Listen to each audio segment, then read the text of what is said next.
Hello दोस्तों, स्वागत है आप सभी का मेरे से यूट्यूब चैनल पे जिसका नाम है मिश्रा एजुकेशन, जहां पर हम लोग तैयारी कर रहे हैं यूपीएससी जीआईसी लेक्चरर का और सब्जेक्ट है हमारा फिजिक्स। काफ़ी लेक्चर्स हम लोग पहले भी कर चुके हैं। जो आज इस वीडियो को पहली बार देख रहे हैं, मेरा उनसे रिक्वेस्ट है कि आप पहली वीडियोस को भी देखें जहां से हम सिलेबस स्टार्ट किए हैं, और उसके बाद हम लोगों ने इलेक्ट्रिसिटी पोर्शन स्टार्ट किया हुआ है, जिसमें हम लोग जो सिलेबस दिया है उसके अकॉर्डिंग चल रहे हैं, टॉपिक बाय टॉपिक डिस्कस कर रहे हैं, और हर टॉपिक का जो भी आगे संडे आता है उस पर हम लोग टेस्ट भी देते हैं।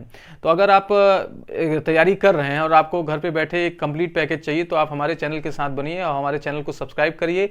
न केवल यूट्यूब चैनल को सब्सक्राइब करिए, साथ ही साथ आप जाके हमारे मिश्रा एजुकेशन ग्रुप को ज्वाइन करें जो टेलीग्राम पे चल रहा है, जहाँ पर आपको मटेरियल मिलेगा और साथ ही साथ क्वेश्चंस मिलेंगे। जो इस लेवल के क्वेश्चन आपके आने वाले हैं उस लेवल के क्वेश्चंस मिलेंगे, जिसे आप सॉल्व करके अपने कॉन्फिडेंस को बिल्डअप कर सकते हैं।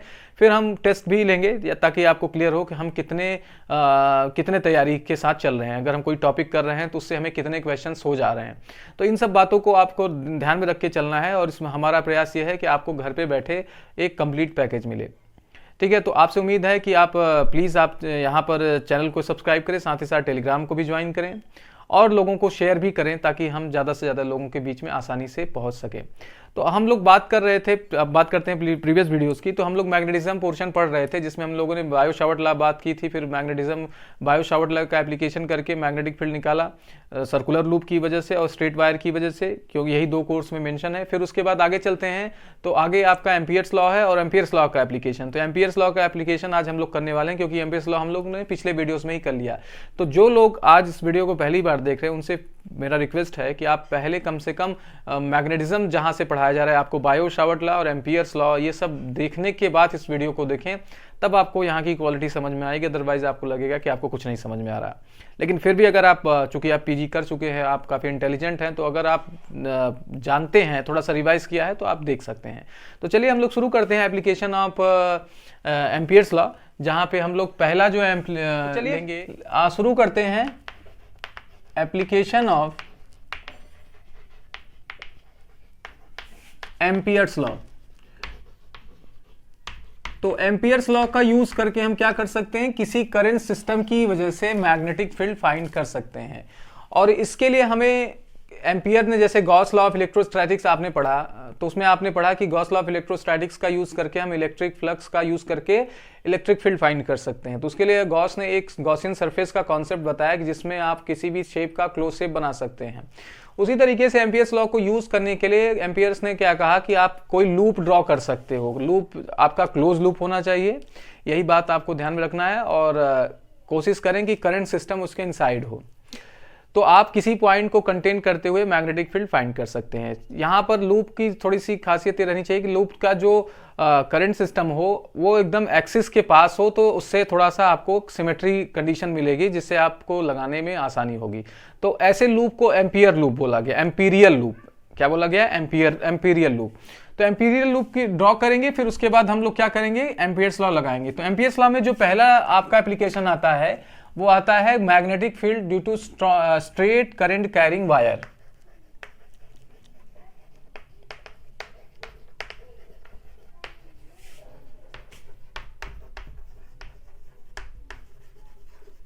स्ट्रेट करंट कैरिंग वायर, ये बायो शावर्ट में भी किया जा चुका है। बायो शावर्ट लॉ के एप्लीकेशंस के थ्रू भी हम लोगों ने मैग्नेटिक फील्ड फाइंड की थी किसी स्ट्रेट करंट कैरिंग वायर, ठीक है, यानी किसी सीधे लंबे तार की वजह से चुंबकीय क्षेत्र। इसका जो हिंदी नोट हेडिंग होगा वो कुछ इस तरीके से होगा। तो उसके लिए हम लोग क्या करेंगे, सपोज करेंगे कि हमारे पास एक वायर है जिसमें आई करंट फ्लो हो रही है। अब इस वायर की वजह से हमें क्या करना है, किसी पी पॉइंट पर मैग्नेटिक फील्ड फाइंड करनी है। ये वायर है जिसमें करंट आई कैरी कर रहे हैं, आई जा रही है, और चूंकि अब करंट अपना मैग्नेटिक फील्ड प्रोड्यूस करेगी, तो मैग्नेटिक फील्ड की वैल्यू हम लोग निकालना चाह रहे हैं पॉइंट पी पर, जो कि यहां से आर डिस्टेंस पर है। ठीक है, तो हम क्या करेंगे, हम एक लूप ले लेंगे, एम्पीरियल लूप लेंगे, आर रेडियस का सर्कुलर लूप सपोज कर लेंगे। तो यहां हमने क्या किया, आर लूप का क्या किया, आर रेडियस का एक सर्कुलर लूप ड्रॉ किया, सर्कुलर दिखना चाहिए, इस तरीके से है। तो अगर वायर कुछ इस तरीके से है आपका, तो हमारा जो एम्पीरियल लूप होगा वो हाथ, जैसे मैं हाथ बना रहा हूं, इस प्लेन में होना चाहिए। तो अब इसमें हम लोग क्या कर सकते हैं, एम्पियर्स लॉ लगा सकते हैं। तो अप्लाइंग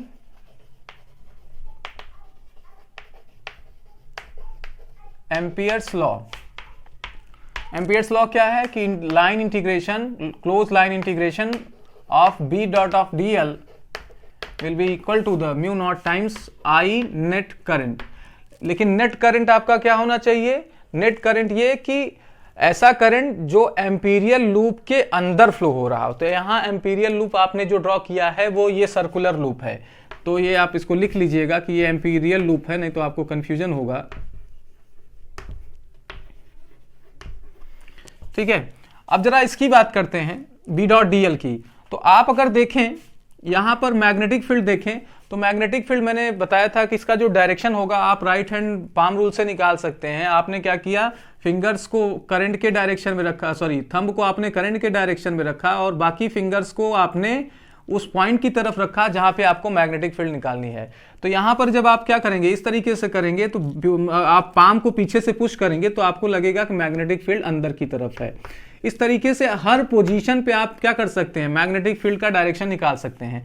तो यहां पे जो मैग्नेटिक फील्ड होगा वो अंदर की तरफ होगा और डीएल आपकी यहीं पर एक छोटी सी लेंथ ले लीजिए, तो डीएल भी क्या होगा, सेम डायरेक्शन में होगा, क्योंकि डीएल आपका डिस्प्लेसमेंट वेक्टर है और अलोंग द क्या होगा, ये सर्कमफरेंस होगा। दैट इज वाई छोटा होने की वजह से बी और डीएल की हर एक पॉइंट पर जो क्या होगी, डायरेक्शन होगी वो सेम होगी।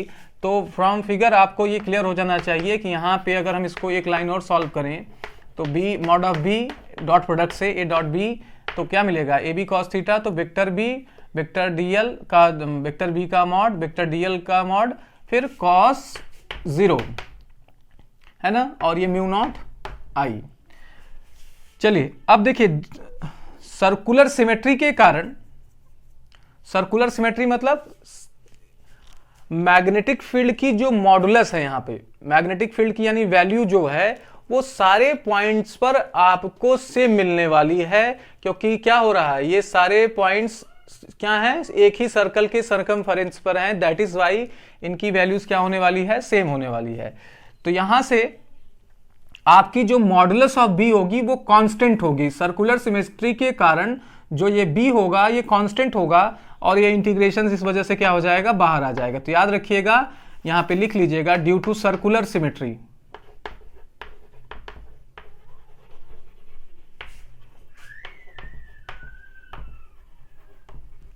बी आपका मॉड ऑफ बी कांस्टेंट होगा throughout whole circle. That is why b क्या होगा, बी इंटीग्रेशन में पार्ट नहीं लेगा, मॉड ऑफ बी बाहर आ जाएगा, अंदर क्या बचेगा, डीएल और कॉस, यहाँ पे थीटा की वैल्यू हम लोग 0 लेंगे। जैसा कि मैंने आपको बताया कि बी और डीएल का जो डायरेक्शन होगा वो सभी पॉइंट्स पर सेम होगा। दैट इज वाई थीटा जो होगा वो क्या हो जाएगा, 0 हो जाएगा। तो आपको कॉस 0 की वैल्यू 1 मिलेगी और इधर आपको म्यू नॉट आई मिलेगा। तो ये क्या आ गया, बी डॉट डी एल, यहाँ पे इंटीग्रेशन जो होना चाहिए वो क्लोज होना चाहिए, क्लोज लूप में। तो डीएल क्या है यहाँ पे, अब आप डीएल की बात करें तो डीएल क्या है, स्मॉल डिफरेंशियल लेंथ है। डीएल क्या है, डिफरेंशियल लेंथ है, यानी स्मॉल लेंथ है, किस पर, सर्कुलर लूप पर। तो इंटीग्रेशन प्रोसेस ये कहता है कि क्या करिए, सारे डीएल मतलब सारे स्मॉल पोर्शन को ऐड कर दीजिए। तो यहां पर आप जब इस पर क्या करेंगे, सारे डीएल मतलब छोटे छोटे सारे पार्ट को ऐड कर देंगे तो क्या मिलेगा, कंप्लीट सर्कल का सरकमफरेंस यानी वृत्त की पूरी परिधि मिल जाएगी। तो डीएल जो यहां पर होगा वो हो जाएगा आपका 2 पाई आर, क्योंकि आर रेडियस की आपकी क्या है, लूप है। दैट इज वाई सरकमफरेंस कितना होगा, 2 पाई आर, वृत्त की परिधि 2 पाई आर। यहां पे आपको क्या मिलेगा, म्यू नॉट आई। तो बी की वैल्यू क्या जाने वाली है, mu naught I upon 2 pi are. ये सेम आपका एक्सप्रेशन है जैसे कि आपने बायो शावर्ट लॉ का एप्लीकेशन करके निकाला था। इस वजह से हम कह सकते हैं कि एक क्या है, बढ़िया, मतलब फुल प्रूफ है, इसमें कोई दिक्कत नहीं होनी चाहिए। तो इसके बात करते हैं इसके ग्राफ के बारे में, मतलब किस तरीके से मैग्नेटिक फील्ड वेरी करेगा। तो आप तो देखिए, एक तो बी का वेरिएशन आप देख सकते हैं आई पर है। दैट मीन्स करंट जितना ज़्यादा स्ट्रांग होगा मैग्नेटिक फील्ड उतनी स्ट्रांग होगी। दूसरा अगर b का r के साथ वेरिएशन देखें तो b inversely proportional to 1 upon, मतलब b is inversely proportional to r।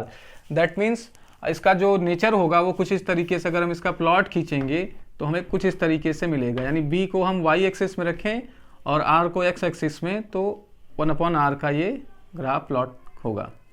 ठीक है, तो ये आपकी मैग्नेटिक फील्ड का क्या होगा, एक्सप्रेशन होगा आपका, ये उनकी डिपेंडेंसी है। और ये तब के लिए है b के साथ r का वेरिएशन, r के साथ b के वेरिएशन, मतलब डिस्टेंस के साथ मैग्नेटिक फील्ड किस तरीके से वेरी करेगा, जबकि आपका करंट जो होगा सर्किट में उसको, मतलब करंट जो वायर में यहाँ पे सपोज किया गया होगा वो कांस्टेंट I सपोज किया गया होगा। तो ये रही बात स्ट्रेट करंट कैरिंग वायर की वजह से मैग्नेटिक फील्ड। अगर इसका वेक्टर फॉर्म लिखना हो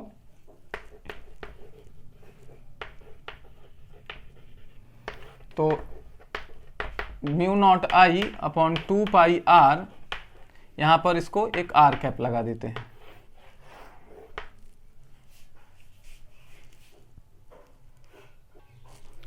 ठीक है, माफ कीजिएगा, यहाँ r लगा के n कैप लगाते हैं, क्योंकि r आपकी ये डायरेक्शन रखेगी और जो मैग्नेटिक फील्ड होगी वो या तो इनवर्ड होगी या तो आउटवर्ड होगी। ठीक है, तो इस वजह से यहाँ पे n कैप लगाएंगे अदर देन r, यानी जो आपने ये रेडियल वेक्टर रेडियस लिया था उसके अलावा कोई यूज़ करेंगे। चलिए, ये तो रही बात स्ट्रेट करंट कैरिंग वायर की वजह से। अब वायर हमारा अगर क्या हो, थिक हो या सिलेंडर नुमा हो, कैसे, जरा उसको देखते हैं। तो अब हमें जो करना है वो करना है magnetic field due to conducting cylinder.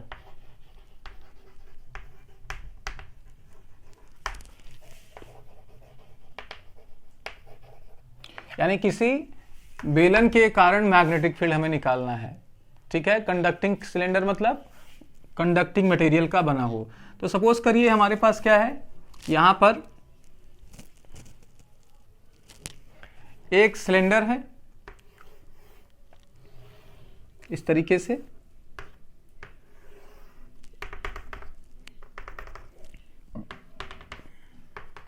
जिसकी रेडियस जो है वो कैपिटल आर है। रेडियस हमने क्या सपोज कर लिया, कैपिटल आर। अब इसमें करंट फ्लो हो रही है और जो करंट फ्लो हो रही है वो सपोज कर लीजिए आई फ्लो हो रही है। करंट क्या सपोज किए हैं, आई। तो हमें क्या करना है, अब इस पे इसकी वजह से मैग्नेटिक फील्ड जो प्रोड्यूस होगा उसके लिए हमें क्या करना होगा, पहले एक्सटर्नल पॉइंट पर मैग्नेटिक फील्ड कैलकुलेट करना होगा, फिर इसके सरफेस पर, फिर इसके इनर एज में। ठीक है, तो चलिए पहले बारी बारी से करते हैं। ये मान लीजिए कि हम इसकी एक्सिस है, सारी कैलकुलेशंस एक्सिस से होंगी। तो मान लीजिए कि ये पहले क्या है, एक्सटर्नल पॉइंट की बात करें, पहले केस में क्या बात करें, एक्सटर्नल पॉइंट की। तो चलिए करते हैं, एट एक्सटर्नल पॉइंट, बाह्य बिंदु पर। तो एक्सटर्नल पॉइंट जो होगा वो क्या होगा, R is greater than small R is greater than capital R. ठीक है, ठीक है। तो ये स्मॉल आर हमारा क्या है, ये पॉइंट है जहां पर हम क्या कर रहे हैं, मैग्नेटिक फील्ड पॉइंट कर रहे हैं, पॉइंट पी, उसके और एक्सिस के बीच में डिस्टेंस। कैपिटल आर इसकी रेडियस है। दैट मीन्स हमारा जो पॉइंट है अभी कैलकुलेशन के लिए, पॉइंट ऑफ ऑब्जर्वेशन जो हमने सेलेक्ट किया है वो बाहर है।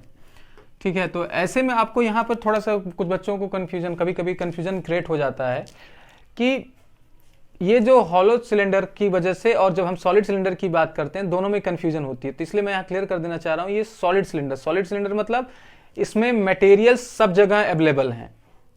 दैट मीन्स आप देखेंगे, मान लीजिए मैं इसको कुछ ये इस तरीके से, मैं इसको ऐसे देख रहा हूँ, कैसे, इसको इस सरफेस से देख रहा हूँ।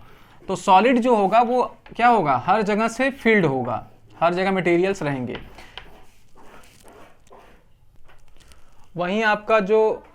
वहीं जो हमारा हॉलो होगा वो कैसा होगा, वो आप देखेंगे तो कुछ इस तरीके से आपको दिखेगा। तो मटेरियल्स आपके जो अवेलेबल होंगे वो कुछ इस तरीके से इस प्लेस पर अवेलेबल होंगे और अंदर से आपको क्या दिखेगा, खोखला दिखेगा। तो इसलिए आप ये आपका सॉलिड भी, मतलब आपका जो सॉलिड सिलेंडर होगा कुछ इस तरीके से होगा, और अगर आपका कोई हॉलो सिलेंडर है तो कुछ इस तरीके से होगा। इसमें जो मटेरियल्स होंगे वो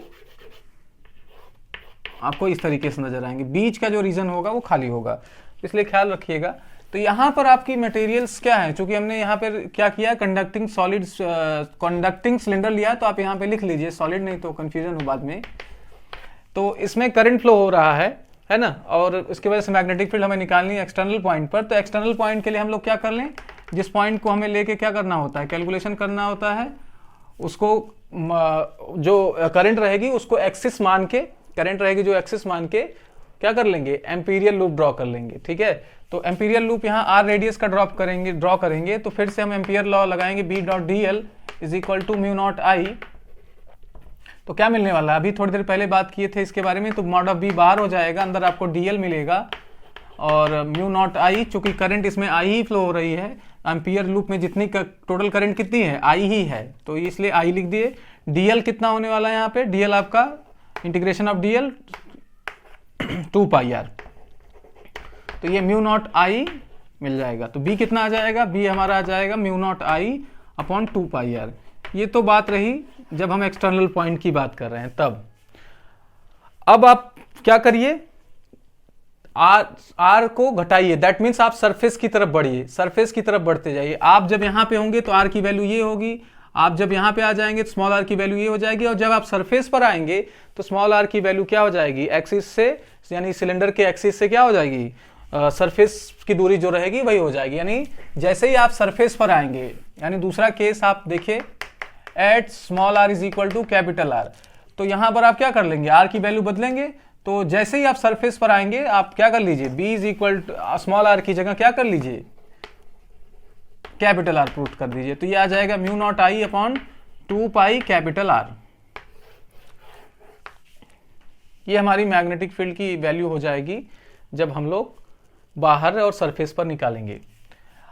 प्रॉब्लम जब हम सरफेस के अंदर चलते हैं, यानी सिलेंडर के जब अंदर चलेंगे तब हमें दिक्कत महसूस होगी। तो चलिए जरा उसको ध्यान से देखते हैं, इसलिए मैंने इसको तेजी से किया।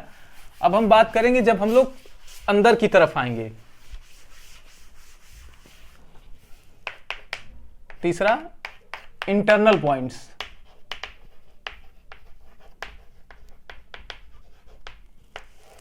तो देखिए, मान लीजिए मैं थोड़ा सा बड़ा बना रहा हूं इस वजह से ताकि समझ में आए। ये हमारी एक्सिस हो गई और इसमें करंट जो फ्लो हो रहा है वो आई। हमने कोई यहां पर पॉइंट ले लिया, इंटरनल पॉइंट पी कहां पे ले लिया, यहां पे, जो एक्सिस से कितनी दूरी पर है, स्मॉल आर दूरी पर, एक्सिस की, और यहां पे इसकी रेडियस जो है वो कैपिटल आर।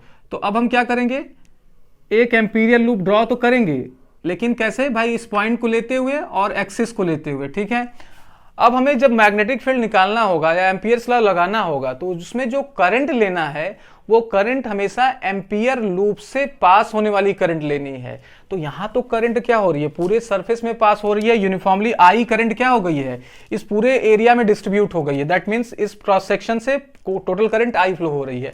तो इससे कितना होगा, तो इसके लिए हमें निकालना पड़ेगा कि कितनी करंट डेंसिटी, यानी इसके यूनिट एरिया से कितना करंट पास हो रहा है। तो पहले हमें निकालना होगा कि इसके यूनिट एरिया से कितना करंट निकल रहा है। तो current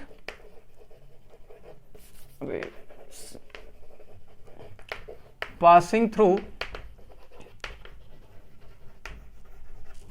unit area of cross section, इसके अनुप्रस्थ काट के क्षेत्रफल से, एकांक क्षेत्रफल से बहने वाली धारा, unit area passing through the unit area of cross section, जिसे हम लोग क्या नाम देते हैं, करंट डेंसिटी का। तो यहां करंट डेंसिटी कितनी हो जाएगी, आई अपॉन ए, यानी करंट अपॉन एरिया। तो करंट की वैल्यू हमने आई सपोज किया हुआ है कि इसमें आई करंट फ्लो हो रही है, एरिया कितना होगा, तो एरिया यही होगी, कितना होगा, ये सर्कल की एरिया होगी, that means pi R square. तो ये क्या होगी, ये इस पूरे वायर में करंट डेंसिटी होगी जो फ्लो करेगी। लेकिन we are interesting to find the value the current passing through the Amperian loop, यानी इस लूप से जो करंट पास होगी उसको निकालना है। तो चलिए निकालते हैं। देन करंट पासिंग थ्रू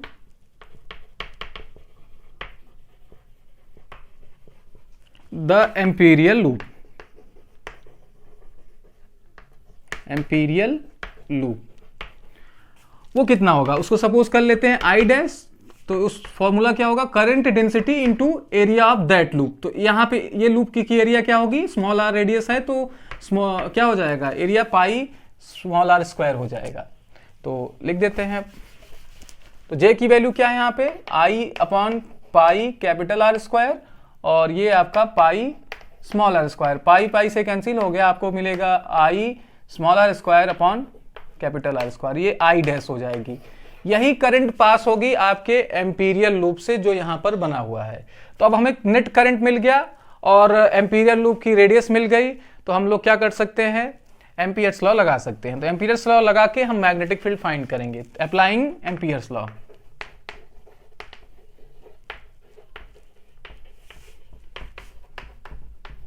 एक बार स्टेटमेंट जरूर लिखना चाहिए, ठीक है, आई नेट। चलिए अब यहां पर आप क्या करेंगे, से एक बार डॉट प्रोडक्ट के रूल से ब्रेक कर देंगे। ये आपको क्या देगा, mu naught I net current कितनी है यहां पे, I small are square upon capital R square.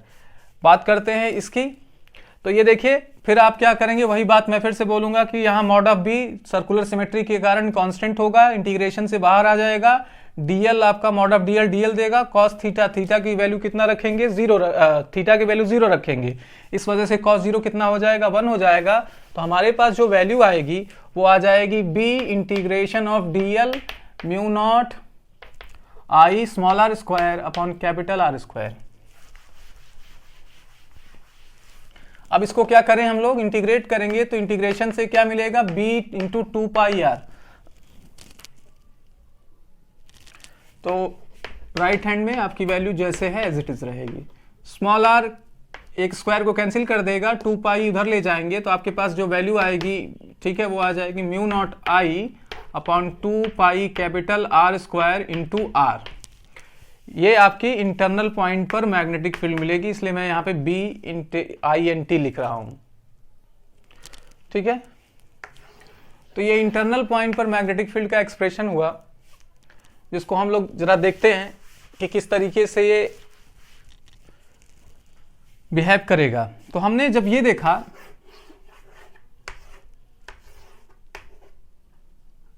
एक बार एक्सटर्नल पॉइंट लिया, एक बार सरफेस पे लिया, एक इंटरनल पे। अब हम लोग इस फॉर्मूले को जरा एनालाइज करते हैं, यानी हम एक्सिस से चलना शुरू करते हैं सरफेस की तरफ, फिर बाहर की तरफ जाते हैं, तो किस तरीके से फॉर्मूला वेरी करता है, उसका क्या ग्राफ होगा। तो जब हम लोगों ने बी एक्सटर्नल निकाला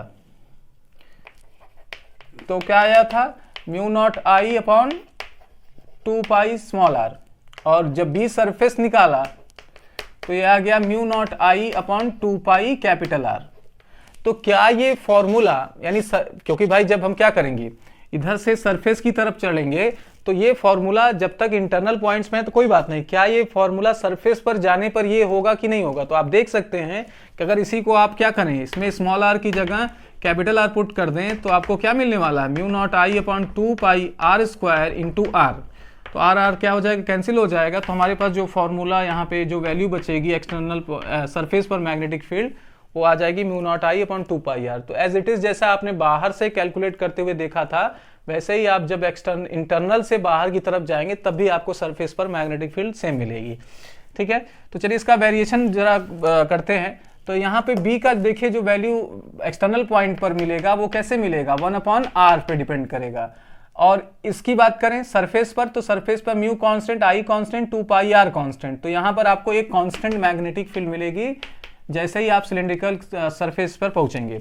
फिर आते हैं इंटरनल पॉइंट्स पे। तो इंटरनल पॉइंट्स पे मैग्नेटिक फील्ड कैसे डिपेंड कर रहा है, डायरेक्टली प्रोपोर्शनल टू आर। तो डायरेक्टली प्रोपोर्शनल का जो ग्राफ होता है वो स्ट्रेट लाइन का होता है। तो अगर आप एक्सिस पर हैं, कहां पर, एक्सिस पे, यानी सिलेंडर के एक्सिस पे, ये मान लीजिए सिलेंडर है और ये आपकी एक्सिस है, तो इस पॉइंट पर हैं, इस एक्सिस पर हैं, तो आर की वैल्यू कितनी होगी, 0।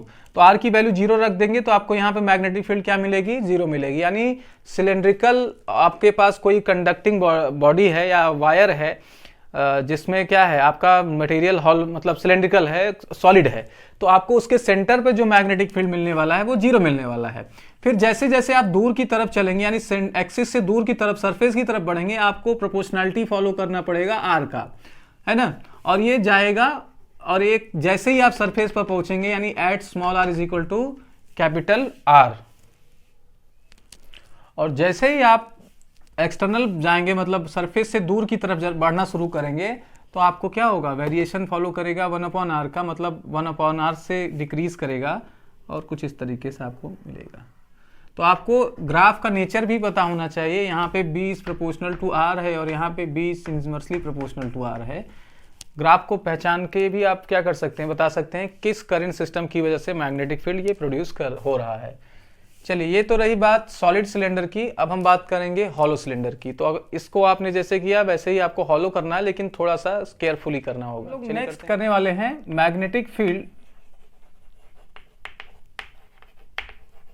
ड्यू टू हॉलो कंडक्टिंग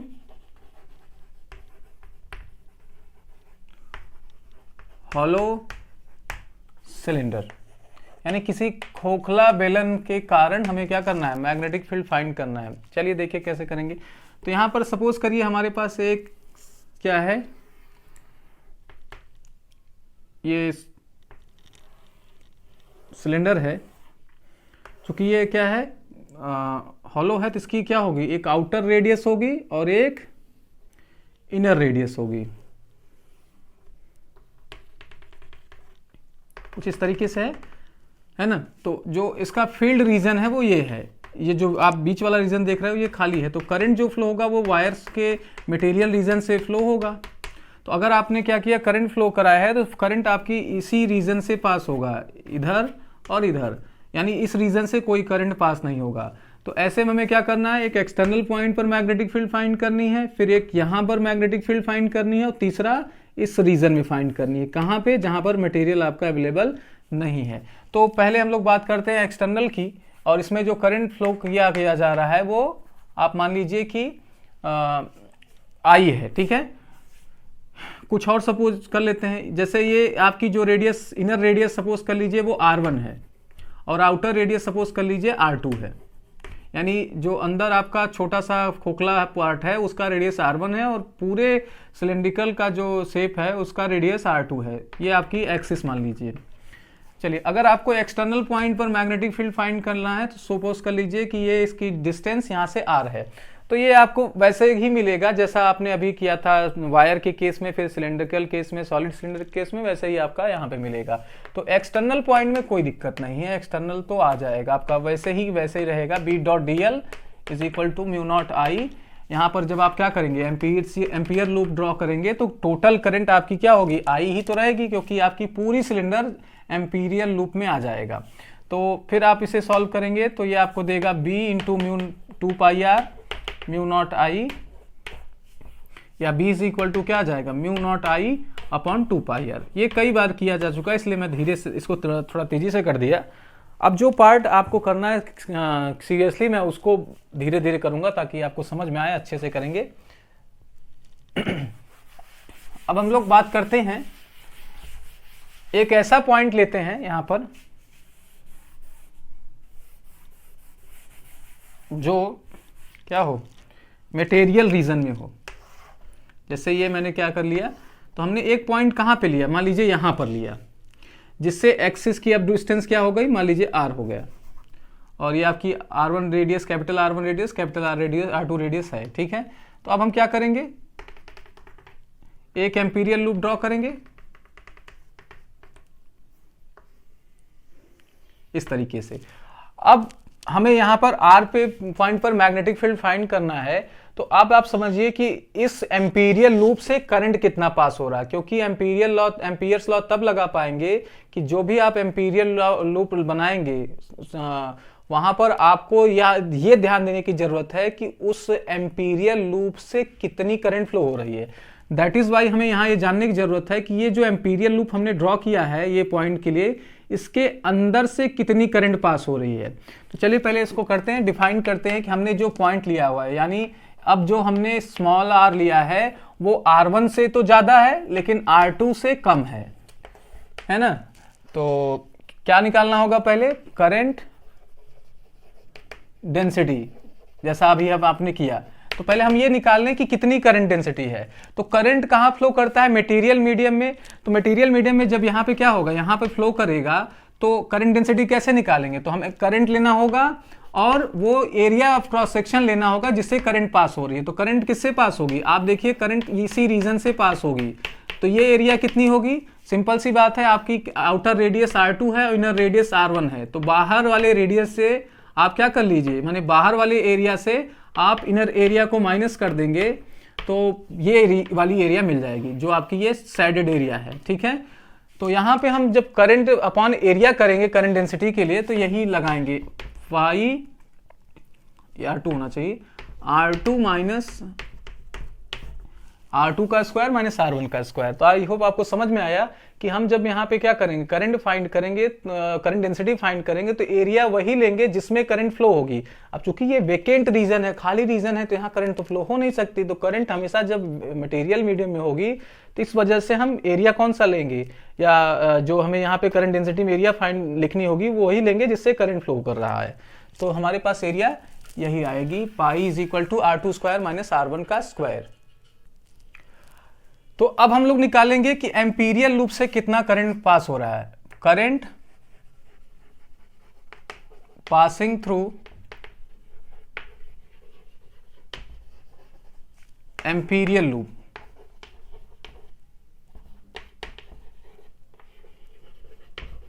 अब इसमें भी आपको थोड़ा ध्यान देने की जरूरत है कि J इंटू एरिया तो करेंगे, यानी current into current density into area तो करेंगे, लेकिन एरिया भी कौन सा लेंगे। आप यहाँ पे भी देखिए, ये जो एम्पीरियल लूप यहाँ पे मैं रिट्रेस कर रहा हूँ, उसमें भी आपका मटेरियल मीडियम तो यही है ना, मटेरियल मीडियम तो यही है, यानी आप कुछ इस तरीके से इसको अगर देखेंगे तो ये देखने में आएगा, आपका इनर रेडियस तो R1 है, लेकिन जो आपने एम्पीरियल लूप का रेडियस लिया है वो R है, इनर रेडियस R1 और एम्पीरियल लूप का रेडियस R है। तो आपके पास जो यहाँ पे करंट कैरी करने वाला एरिया होगा वो यही एरिया होगा। इस वजह से आपको यहाँ भी एरिया लेते वक्त थोड़ा सावधानी लेनी है, सावधानी बरतनी है। तो यहाँ पे क्या होगा, पूरे एम्पीरियल लूप की एरिया क्या हो जाएगी, पाई स्मॉल r स्क्वायर, और इसमें जो खोखला रीजन है, जो खाली रीजन है, उसकी एरिया क्या हो जाएगी, पाई R1 स्क्वायर। तुम क्या कर दीजिए, माइनस कर दीजिए। दैट इज वाई यहाँ ए की जगह हम ये लिखेंगे। तो करंट जो एम्पीयर लूप से पास होगी, I dash is equal to J, J की वैल्यू हमारे पास क्या है, आई अपॉन पाई R2 का स्क्वायर माइनस R1 का square into pi small r square minus capital R1 का स्क्वायर।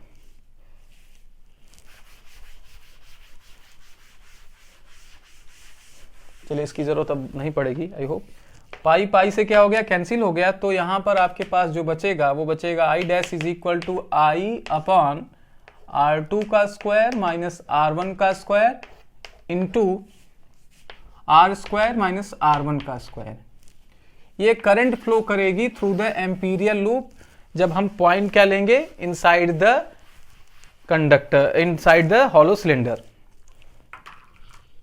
अब हमारे पास नेट करंट आ गया, तो हम क्या कर सकते हैं, एम्पीयर लॉ लगा सकते हैं। एम्पीरियल लॉ क्या है, एम्पीयर्स लॉ क्या है हमारे पास, B dot DL mu naught I net. ठीक है, यही है क्लोज लाइन इंटीग्रेशन। तो यहाँ पे जो B हमारा होगा वो एम्पीरियल लूप में फिर से कांस्टेंट होगा, क्योंकि सर्कुलर लूप ले रहे हैं, तो ये बाहर आ जाएगा, मॉड ऑफ B आपको मिलेगा, अंदर आपको DL cos थीटा की जगह 0 रख देंगे तो सिर्फ फिर से DL मिल जाएगा, म्यू नॉट I नेट आपकी यहाँ कितनी है, I अपॉन R2 का स्क्वायर माइनस R1 का square, R square minus R1 का स्क्वायर। ठीक है, तो फिर इसके बाद अगली लाइन में हमें क्या करना होगा, DL को इंटीग्रेट करना पड़ेगा, और DL हमारा क्या है, एम्पीरियल लूप का इंटीग्रेशन। तो एम्पीरियल लूप की रेडियस हमने R सपोज किया था, तो ये क्या देगा, B into 2 pi R mu naught I R2 का स्क्वायर माइनस R1 का square into R square minus R1 का स्क्वायर। ये आपका आ गया B इंटू 2 पाई R। हमें निकालना B है, तो 2 पाई R को क्या करना होगा, राइट साइड में भेजना पड़ेगा। तो B इज इक्वल टू, अब आप क्या करेंगे, इसको नीचे भेज देंगे तो थोड़ा सा इसको अच्छा दिखने के लिए mu naught I upon 2 pi R कर लेते हैं, और into R square minus R1 का स्क्वायर अपॉन R2 का स्क्वायर माइनस R1 का स्क्वायर। तो ये मैग्नेटिक फील्ड का एक्सप्रेशन होगा जब हम लोग हॉलो सिलेंडर के मटेरियल रीजन में बात करेंगे।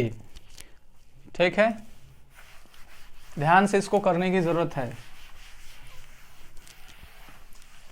अब हम आते हैं इंटरनल पॉइंट्स पर, यानी जब हमारा क्या हो, पॉइंट आर जो हो वो R1 से अंदर, मतलब एकदम अंदर, जैसे ये R1 था, ये R2 था आपका, ये R1 था, ये R2 था। अब हम जो पॉइंट ले रहे हैं वो एकदम क्या कर रहे हैं, खोखले रीजन में ले रहे हैं, हॉलो रीजन में ले रहे हैं। दैट इज वाई यहां पर क्या होगा, जब आप एम्पियर्स लूप लगाएंगे, बी डॉट एम्पियर्स लॉ लगाएंगे और एम्पिरियल लूप ड्रॉ करेंगे, भाई ड्रॉ किया हमने, तो देख सकते हैं इसमें कोई करंट फ्लो नहीं हो रही, तो यहाँ पे आई ही क्या हो जाएगी, आपकी जीरो हो जाएगी। इस वजह से मैग्नेटिक फील्ड जो हो जाएगा वो जीरो हो जाएगा। ठीक है, तो इंटरनल पॉइंट्स पर आपको मैग्नेटिक फील्ड जीरो मिलेगी और मटेरियल रीजन में आपको ये मैग्नेटिक फील्ड मिलेगी। और जैसे ही आप आउटसाइड द मेटल जाएंगे, आउटसाइड द सिलेंडर जाएंगे, तब आपको जो मैग्नेटिक फील्ड मिलेगी वो क्या होगी, mu naught I upon 2 pi R. तो ठीक है, जरा इसको एनालाइज करते हैं कैसे, इसी से करते हैं। अब जैसे ही हम सरफेस पर आएंगे, जो स्मॉलर हो जाएगा वो क्या हो जाएगा, R2 के इक्वल हो जाएगा। तो आप देखिए, जैसे ही आप यहां पे क्या आर, स्मॉल आर की जगह R2 रखेंगे, इसी टर्म को देखिए, तो ये R2 का स्क्वायर माइनस R1 का स्क्वायर, नीचे भी क्या हो जाएगा, R2 का स्क्वायर माइनस R1 का स्क्वायर, कैंसिल होके 1 देगा। तो सरफेस पर आप स्मॉल आर की जगह क्या करेंगे, कैपिटल आर रखेंगे, जब कैपिटल R2, तो आपकी जो मैग्नेटिक फील्ड है वो ये हो जाएगी, जैसा कि आपने पिछले केस में किया था। तो वहां हमने रेडियस क्या सपोज किया था, R सपोज किया था, तो वहां पे R आया थे, यहाँ पे R2 है, तो ये R2 दे रहा है। ठीक है, तो इस तरीके से आपका ये मैग्नेटिक फील्ड आया सिलेंड्रिकल सरफेस के लिए, जब हमारा सिलेंड्रिकल क्या हो, हॉलो हो। तो इसका भी आप देखेंगे जो ग्राफ आता है कुछ इसी तरीके से आता है, बी वर्सेस अगर आर ग्राफ खींचें, तो आपको जब तक मटेरियल रीजन में रहेंगे तब तक आपको मैग्नेटिक फील्ड मिलेगी। लेकिन जब आप हॉलो रीजन में आएंगे, यानी सेंटर से जब आप क्या करेंगे, बढ़ेंगे किधर की तरफ, जैसे मान लीजिए ये दिया है,